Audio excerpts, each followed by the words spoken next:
IT asset management is experiencing a massive resurgence in the modern enterprise. Organizations are desperate to gain control over their sprawling digital environments. Historically, ITAM was a straightforward discipline.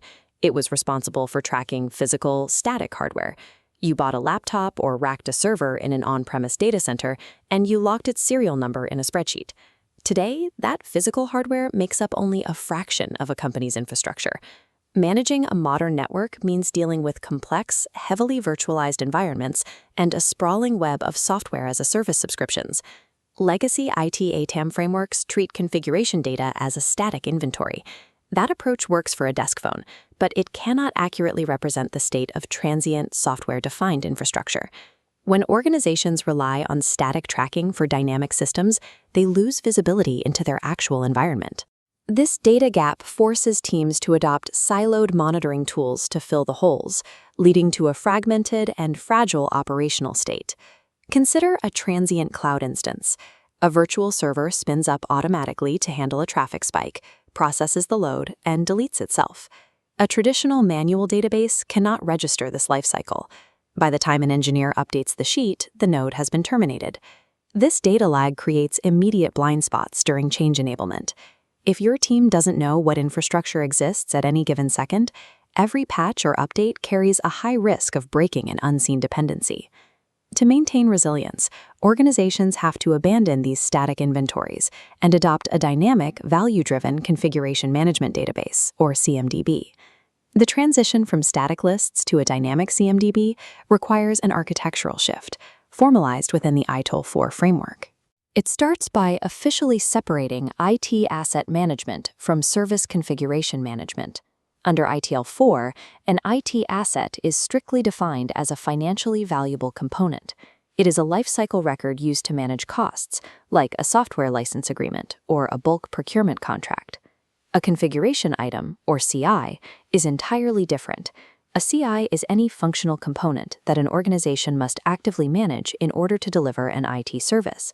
Modern CIs include elements like microservices, Kubernetes clusters, load balancers, and IAM security roles.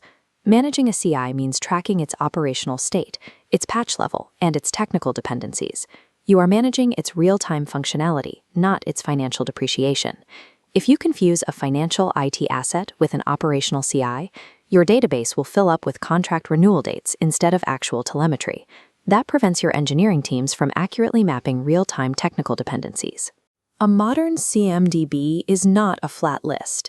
It is a multi-dimensional relational web showing how CIs interact.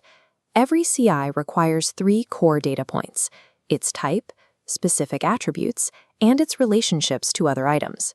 This structure builds a dependency chain. A shopping app actively depends on a back-end database cluster. That cluster relies on a virtual private cloud for routing, which pushes data to a distinct log index.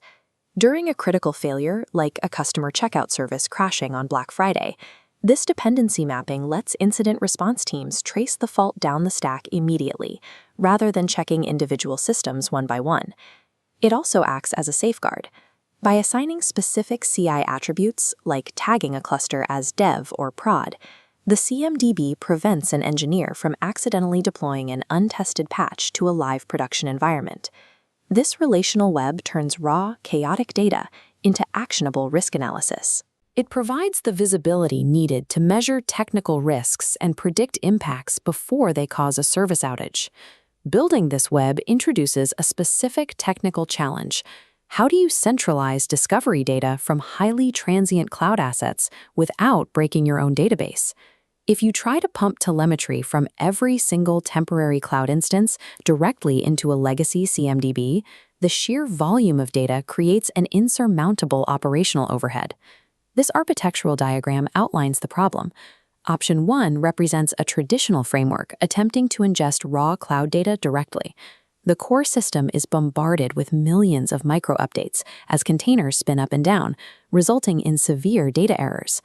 Option 2 presents the solution, a distributed or federated CMDB architecture.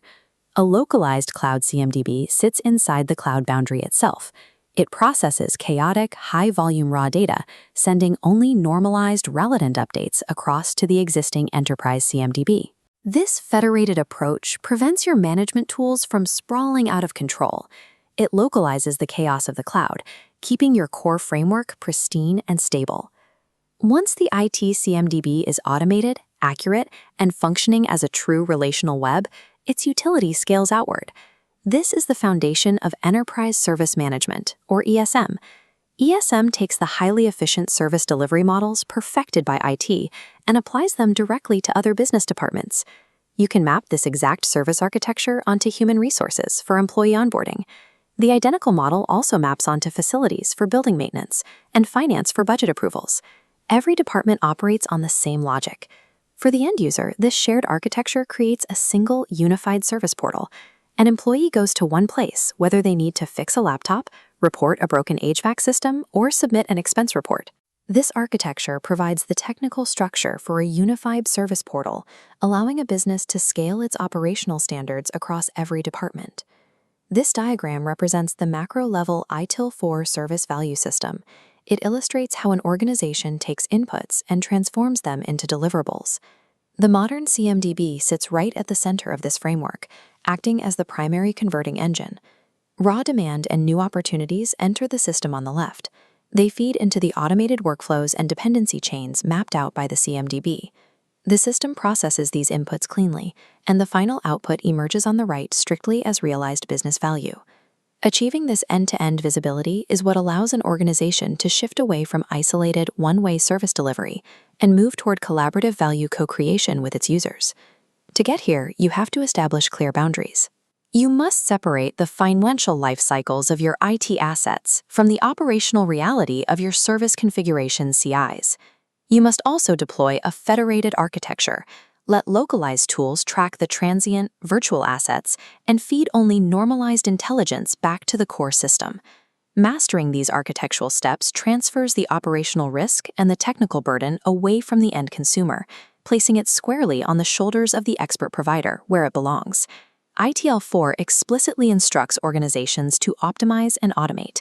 In the cloud era, this is not a suggestion, it is a survival requirement. Organizations have to stop relying on static spreadsheets to manage dynamic environments. Architect a CMDB that functions as a real-time engine and turn your chaotic infrastructure into actionable enterprise intelligence.